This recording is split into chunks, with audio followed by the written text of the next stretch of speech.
So welcome to Jumbo IS and welcome to our lecture series called Daily News in Shorts. In this lecture series, we cover a particular day's current affairs in a short span of time.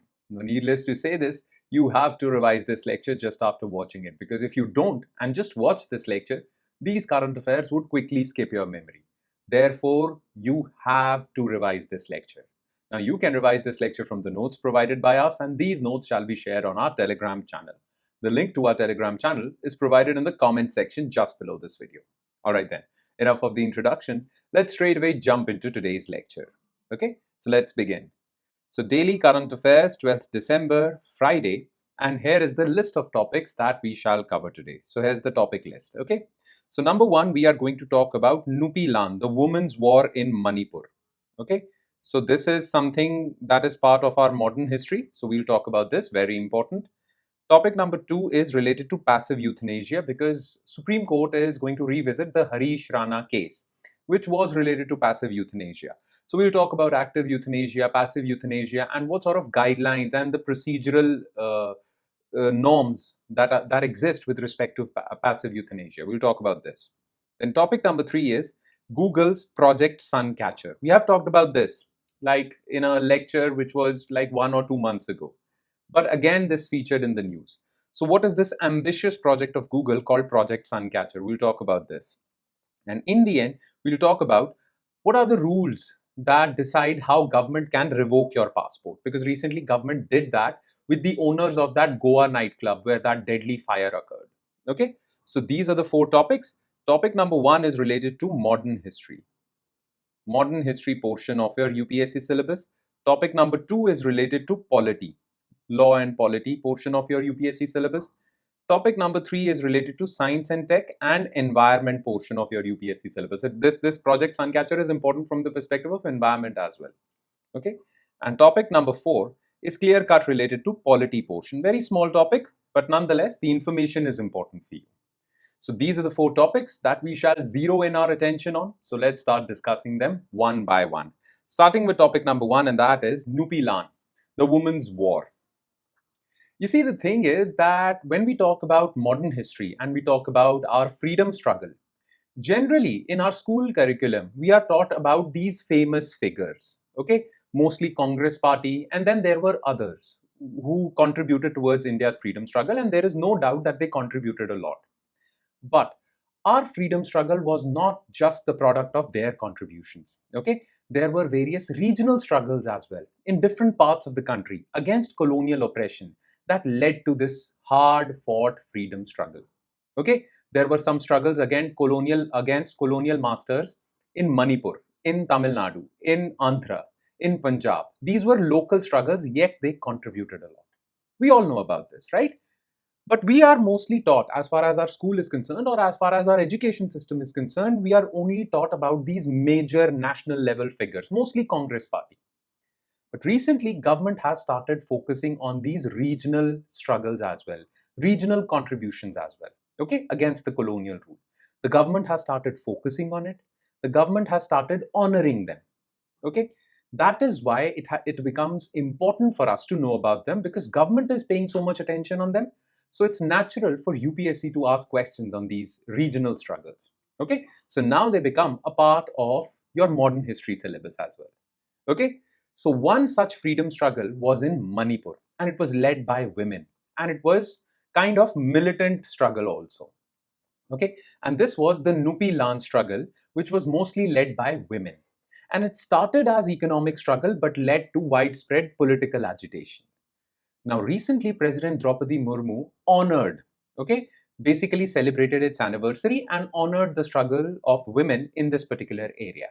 So now this small local regional struggle has a wider national context as well. It becomes important for your UPSC syllabus. So we'll talk about everything related to this struggle, colonial struggle in Manipur, which was led by women. So it becomes even more important and even more important from the perspective of UPSC as well.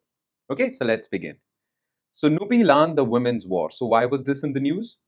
So Nupi Lan, known as the women's war in Meitei, the community that lives in Manipur, okay, majority community basically, around 50-55% of the population, refers to two major women-led movements in Manipur against British colonial policies.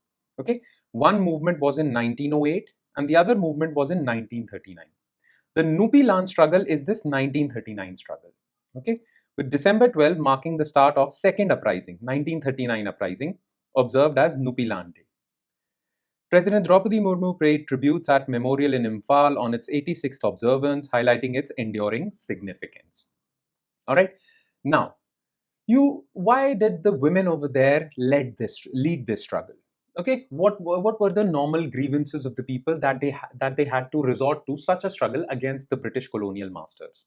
Okay, you need to have some historical context. Okay, to understand the reasons, you need to have some historical context. Now just remember that during British rule, Manipur was a princely state. Okay, so that means it was not part of British India. Like Patiala was not part of British India, Kashmir wasn't, Travancore wasn't, Hyderabad wasn't. It wasn't part of British India, it was a princely state. Nonetheless, the British were the overall lords of this princely state. Princely states were ruled by Nawabs, Maharajas, right? But the overall suzerainty was that of the British Crown. Now, to express that suzerainty, well, there was a British political agent deployed at each of these princely states, and allegations were that this British political agent was the chief advisor of the Maharaja or the Nawab, and he used to interfere in the internal affairs of these princely states. Okay, so Manipur was no different. Manipur also had a British political agent, right? And local people were not happy with this British political agent. And they said that this British political agent is basically pressurizing their beloved Maharaja. So this was the scene. Okay. Now this historical context is clear to you. Now let's move on to another historical context, the economic historical context, which will make it clear to you why people were unhappy. Okay. So British colonization or British annexation of Manipur in 1891 triggered large-scale rice exports. Because the Imphal Valley was famous for growing rice, the British recognized it and they started using that Imphal Valley for rice exports. So much emphasis was laid on exports that, well, there was not enough rice for local population. Okay, because the British used to force the Maharaja to export everything because they wanted to earn revenue on it, right? So 1891 triggered large-scale rice exports from fertile Imphal Valley, causing scarcity despite local dependence on paddy. And the staple diet for Manipuri people is paddy. The disastrous 1939 harvest, damaged by excessive rains, hailstorms, exacerbated famine-like conditions. On top of that, the British said that whatever rice you have grown, despite this famine-like condition, use it for exports. Okay? There was colonial pressure on Maharaja Chur Chandra Singh to resume exports despite calls for a ban. The locals were saying that please ban exports, let's use this rice for local population, to feed local population. But British political agent coerced Maharaja to resume exports. Okay? So, on December 11, 1939, now the local shops which sold rice, the local retailers which sold rice to local people, well, these shops were owned by women. Now, because they did not have any rice with them, they couldn't sell any rice to the local people. So on December 1939, women retailers at Khwarimabad Bazaar found no rice due to hoarding by outsiders, sparking protests that drew thousands by December 12. And these economic protests eventually became widespread political protests. Okay, so key events: demonstrators besieged the administrative office, captured British official T.A. Sharp and others, and clashed with Assam Rifles, the British Assam Rifles, amid Vande Mataram chants forcing a rice export ban on December 14. Women sustained an year-long market boycott targeting Marwadi merchants. These were the merchants who were responsible, local merchants who were not local, Marwadi merchants from Rajasthan. Marwad is an area in Rajasthan which produces businessmen who went to Assam and Manipur to do trading and all. So they used to export rice. So this protest was partly against them also. So long market boycott targeting Marwadi merchants, while British political agent Christopher Grimson noted that this risk can snowball into something bigger, so the British government should do something and ban the exports. Okay, so they finally yielded to the demands of locals, and this was a successful protest. Plus, its success was not just restricted to ban on exports. it laid the groundwork for further reforms. Okay, what was the significance? First of all, the first significance was shift from economic grievances to broader political demands. They were now demanding political freedoms as well. Plus, it highlighted British political agents' dominance over Maharaja, and local people were not happy with that. This led to militant political awareness, especially among women. And this dissatisfaction really made the British panic because during World War II, the Japanese were trying to enter India.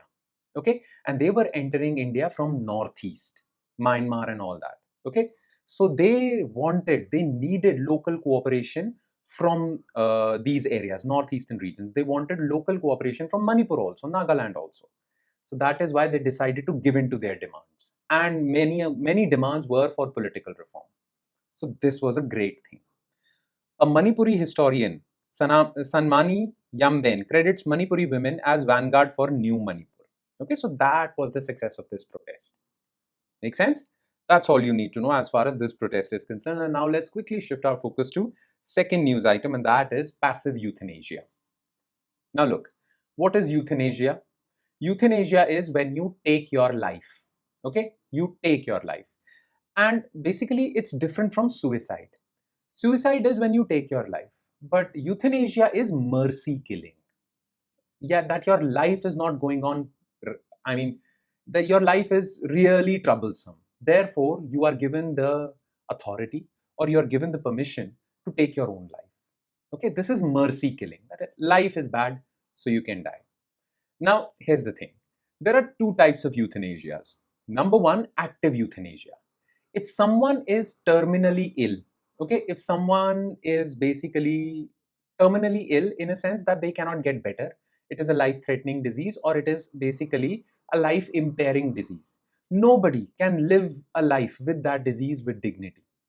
Then that person can be given a lethal medicine, a poisonous medicine, lethal injection to take their own life. Okay, that would be administered by doctors. This is active euthanasia. Passive euthanasia, in passive euthanasia, you don't take your own life. What happens is that you are in a vegetative state or you are terminally ill, and the reason why you are alive is because of the ventilators, life support systems of the hospitals. You wouldn't have been alive. It's because of the life support system of the hospitals. So if the life support system would be removed, you would die naturally. Now, this is passive euthanasia, that we have basically, you are living artificially. You wouldn't have survived in natural circumstances. It's because of modern science that you are surviving. It's because of these life support systems, ventilators, you are surviving. So we just remove these ventilators. This is passive euthanasia. Now, active euthanasia is not allowed in India, is banned in India. But passive euthanasia is allowed in India. Okay?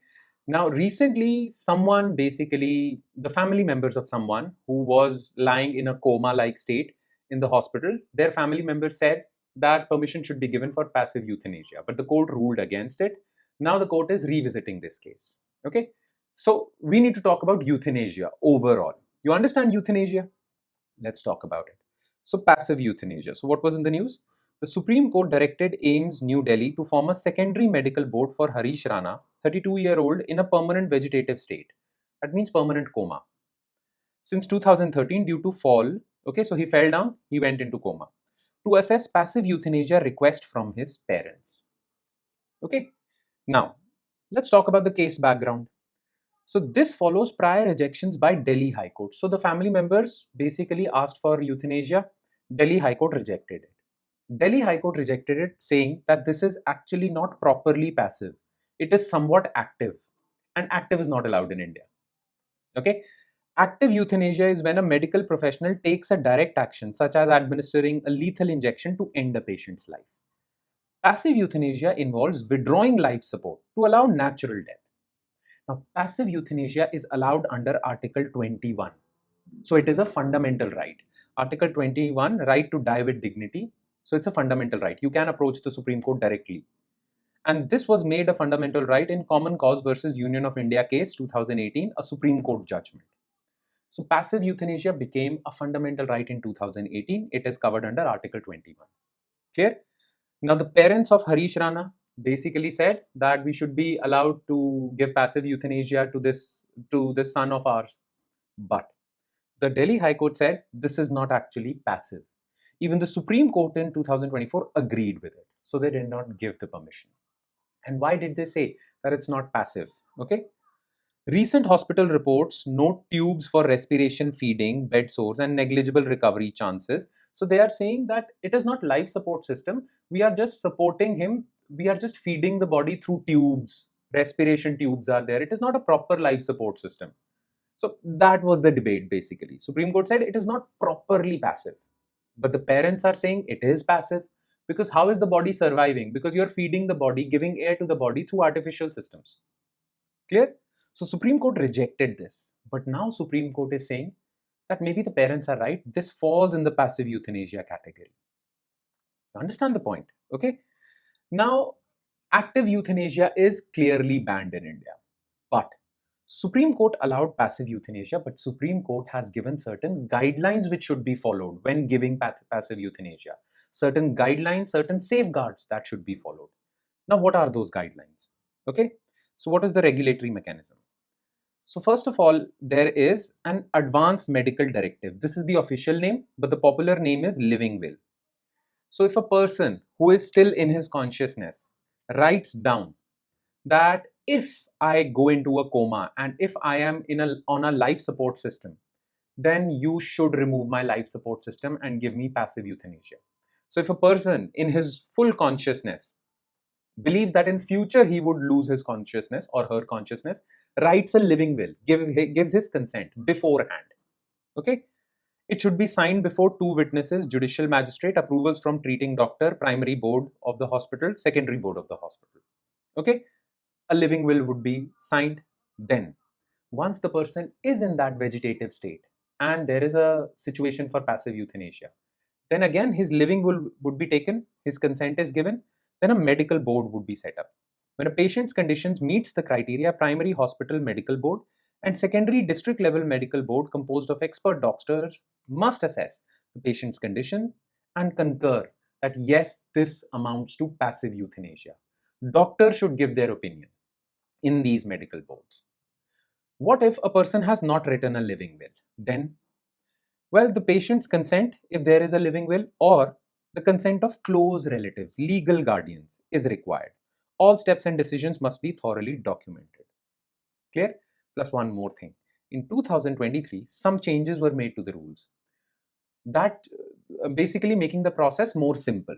Okay? But there was one thing that was added. The final call lies with the High Court. So if the medical board says, yes, there should be passive euthanasia, everything is done, the High Court can intervene and say, no, stop this, because we have certain circumstances that you need to stop this. Or if the medical board says, no, passive euthanasia shouldn't be given, the High Court can permit it. The final call lies with High Court. And well, above High Court, there is Supreme Court. But no court lower than High Court. You understand? So these are the rules with respect to passive euthanasia in India. Clear? You should remember this because questions can be asked. And now let's quickly shift our focus to next news item, and that is Google's ambitious project Suncatcher. Okay, now listen to me very carefully, because if you will, then you'll understand this important development. You see, the thing is that AI is now the new buzzword. Everything is being dependent. Everything is now put on AI. Okay, people are getting dependent on AI. AI is driving everything. But what drives AI itself? You know, these small large language models, ChatGPT, Perplexity, Gemini, Notebook, LLM, all these AI models, well, they require huge data centers at the back end for them to work. These huge data centers are built on large pieces of land and they require a lot of electricity. Plus, these huge data centers require frequent cooling also, because there are so many machines, and machines, when they're working a lot, they become hot, so they require a lot of water for cooling. These are the problems. Now, many people are saying that this AI boom is leading to climate change. How? Because most electricity in the world is produced from fossil fuels. Now, when you burn fossil fuels, they emit greenhouse gases. So the electricity that is being produced to feed these AI data centers, well, they are contributing to climate change. plus a lot of water is being wasted to cool them, plus a lot of land is being wasted, and a lot of forests are being deforested. So AI is contributing to climate change because of greenhouse gas emissions due to electricity. They consume a lot of electricity. They're power guzzlers, they're water guzzlers, and they're land guzzlers as well. Okay. So people are criticizing these big tech companies launching AI models and opening so many data centers. So now many of these tech companies, because they have a lot of money, have decided to open data centers in space. So they will launch satellites with solar panels. Those solar panels will catch solar energy, okay, produce solar electricity and feed these data centers. It is said that solar energy is 8 times stronger in space than on land, naturally, because there is no cloud cover or anything in space, right? So number one, then space is naturally cold. So there are no cooling, there is no water requirement for cooling. Plus, land on Earth is limited. So there is no land requirement in space also.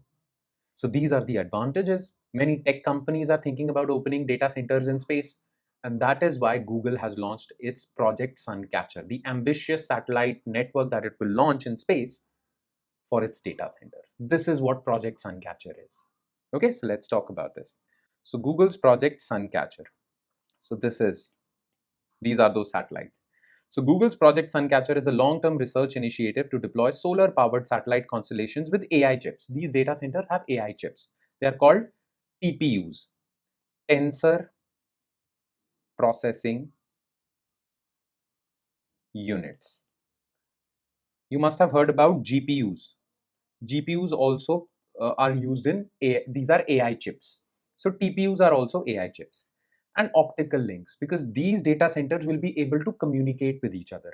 How will they be able to communicate with each other? Through optical links, aiming to start putting data centers in space by 2027. All right.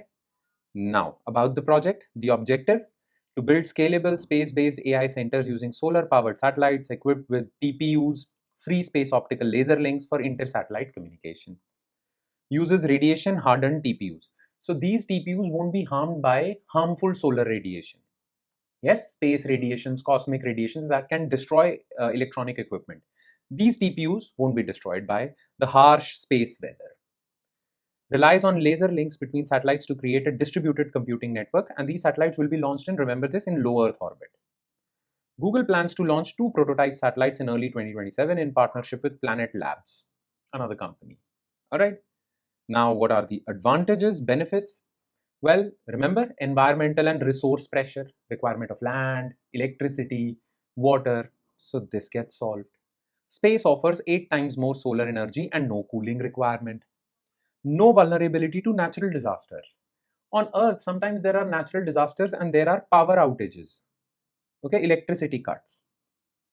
That won't happen in space. Plus, if Google opens a data center in India, well, it has to comply with India's data protection laws. If it opens in China, China's data protection laws. In USA, USA's data protection laws. And although all that data has to be shared with those governments also, those countries also. But space is no country's sovereign jurisdiction. As per Outer Space Treaty of 1967, space belongs to no country. So no national laws would be applicable on those data centers in space. So this gives these companies some freedom to use the data as they like it. Okay, so these are the benefits.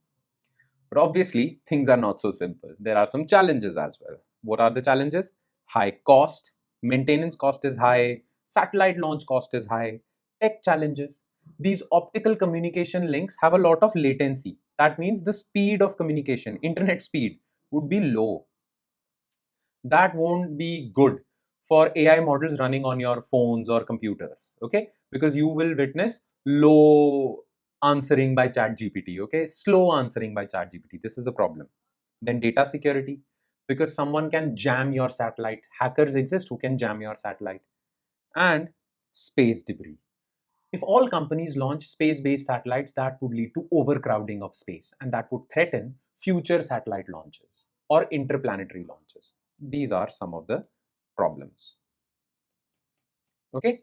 And now let's quickly shift our focus to last news item of the day, and that is revocation of passport. So it's a very small news item. Let's quickly discuss it. Let me give you some brief background about this. So you know about this deadly fire in a Goa nightclub. Well, the owners of that nightclub, because of their criminal negligence, they didn't take any safety precautions, or they didn't install any safety protocols, fire safety protocols in their nightclub. That is why authorities are saying that they are charged with criminal negligence. Okay, negligence which is punishable, which is criminal. Now these people, because they know that they'll be arrested, so they have absconded. They are absconding. They left India. They were found in Thailand. Remember, a few days back we talked about Interpol's blue corner notice. So that was being thought of to issue a blue corner notice against these Luthra brothers, the owners of this nightclub. Now Ministry of External Affairs has passed an order to revoke their passport so that they cannot travel further and they can be brought back to India. Now, we need to know the law and the legal provisions behind revocation of your passport. Can state revoke your passport? And are there any safeguards, judicial safeguards, so that state does not revoke your passport in its high-handedness? Sometimes states can revoke passports, or political parties can use this power as political vendetta against opposition party members. So what are the judicial safeguards? So let's quickly talk about this, okay? So revocation of passport. Ministry of External Affairs is considering revoking passport of Luthra brothers, operators of Birch by Romeo Lane nightclub. Okay, regional passport officer in Delhi issued this order, issued this notice. Now, what does the law say? So, Passports Act 1967 governs issuance, impounding, revocation. Impounding means temporarily held by the authorities, and revocation, cancelling of your passport. Section 10 permits revocation on grounds like pending criminal proceedings, investigation, arrest warrant, summon, passport obtained by suppressing facts. You fill a form while applying for a passport. If you have furnished wrong details in your passport, that also amounts to, the state can revoke your passport. Actions prejudicial to sovereignty, security and public interest of India. Section 10, clause 5 mandates written reasons and a copy to holder. Using a revoked passport is punishable under Section 12. So if your passport is revoked, but you're using it, fooling authorities to travel abroad, that is also punishable. Like 2 years imprisonment is there. Okay. Now, the courts have issued some safeguards so that the government does not misuse this power. Authorities must issue a show cause notice for a hearing. So the person should be given the opportunity to give his reasons, accused, following natural justice principles before revocation. Then some other safeguards. First of all, the government should issue speaking orders. Now, what is a speaking order? In judicial language, speaking order means an order which has reasons also written down, that why the government is giving this order. Okay, so an order with the reasons why this order was published. So the court says that this order should speak for itself. It's a written order, it's not an oral order, but it's called speaking order because it has reasons also. Inadvertent errors are permissible. So Punjab and Haryana High Court recently said that if someone filled the application form and gave a detail by mistake, that is no ground, these are no grounds for revoking a person's passport. Okay. The courts have said that right to travel abroad is part of right to life under Article 21. So anyone can approach the court if the state is wrongfully revoking their passport. The state should issue orders for revoking a passport, but the reasons should not be illusory or bald allegations, means frivolous allegations. Okay, not allowed. So let's suppose that I took money from Punjab National Bank and then I went abroad. I'm absconding. The government cannot revoke my passport to pressurize me to settle that dispute with Punjab National Bank. Not allowed for pressuring private financial settlements. Okay, so these are some of the judicial safeguards, and that would be all. With that, we conclude today's session. So thank you so much for watching, everyone, and I'm sure it has added value to your preparation. But like I said before, it will add more value if you are consistent and regular with this lecture series and you revise it from the notes provided by us. With the hope that you are going to do that, I shall take your leave with the promise of seeing you again with another set of news items. Thank you, everyone.